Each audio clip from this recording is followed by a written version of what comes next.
Hello sailors, next patch is coming to World of Warships with big steps.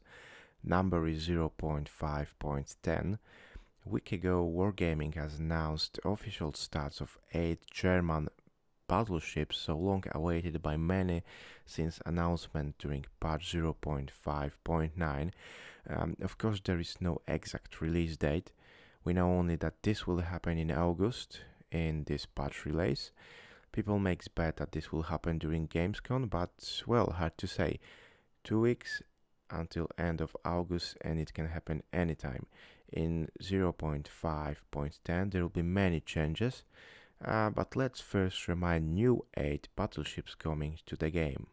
There is already one German battleship in World of Warships, Tirpitz, and all know she's good ship with many assets like for example high rate of fire, torpedoes, or excellent armor allowing for close quarters. Only problem is she's a premium place on 8th tier and that means it's pretty expensive. But let's remind newest 8 ships which will join us in next patch release. Okay, so on tier 3 we got Nosso class battleship. This is a pre-war dreadnought. On tier 4 is placed Kaiser, first in the line who has any aircraft and anti-aircraft defense. On tier 5 we got König class battleship. On tier 6 Wargaming has put Bayern. On tier 7 is placed Gneisenau. Also there will be her sister ship Scharnhorst, but she will be unfortunately a premium. On tier 8 there will be Collector's Pearl, famous of same king HMS Hood, Bismarck. On tier 9 we got concept ship H39, named as Friedrich der Grosse. On tier 10 another concept Grosser Kurfürst, which is basically H41 concept ship. We will see if it will be worthy opponents for other tier 10 ship. Of course, soon once the patch is released, because now only super testers can play them. So okay guys, this is all about the ships. Let's see other changes. Great improvement is getting rid of by Wargaming so-called fail divisions, where players were joining with lower tier ships which considerably weaken friendly team. From 0.5.10 difference between ships cannot be more than 1 if you are joining division. As you can see in this part of video, our leader could not start battle with his Hipper while I have chosen New Mexico. This particular change is for community request, so we are happy this is introduced in next patch. In this release 2 maps were reworked. First is Fault Line, which has received redesigned islands. I would say on this map there is more cosmetic changes, however some islands appear to be smaller or they have been moved closer to each other. Also noticeable changes are mountains in some places put higher, in some lowered. But I overall didn't see any major improvements or major redesigned works here. Second map changed in this patch will be Two Brothers. Opposite to Fault Line, this one has received more visible changes.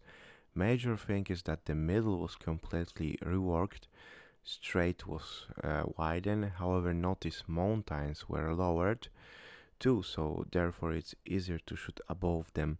Now it's not safe to sail through the cap for bigger ships which are detected from much distance.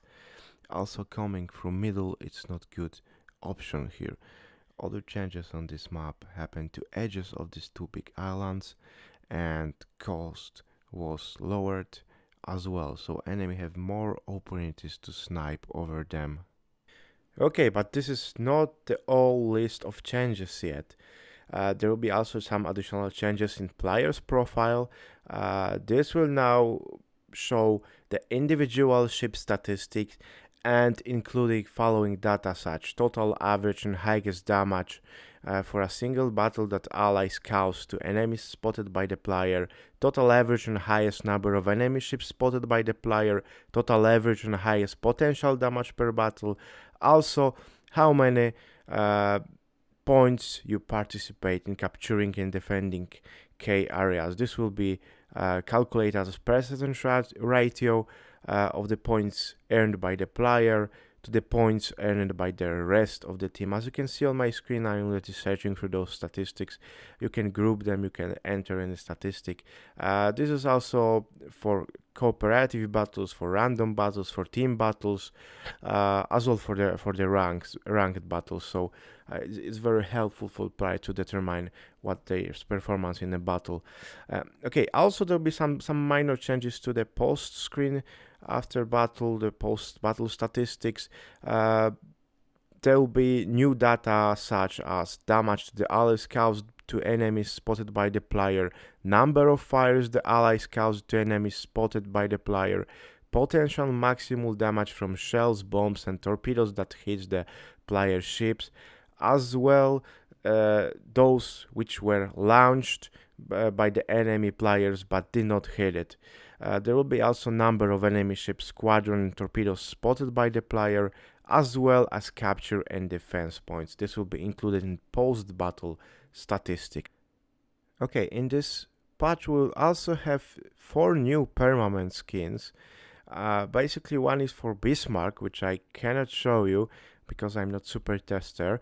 However, I can show you North Carolina skin, which as you can see on my screen is very nice in blue navy colors. Next ship which will receive permanent camo will be Benson, tier 8 destroyer of US Navy. Also you can check it on my screen. And the fourth and the last one will be Chapayev from Soviet Union, cruiser of course tier 8.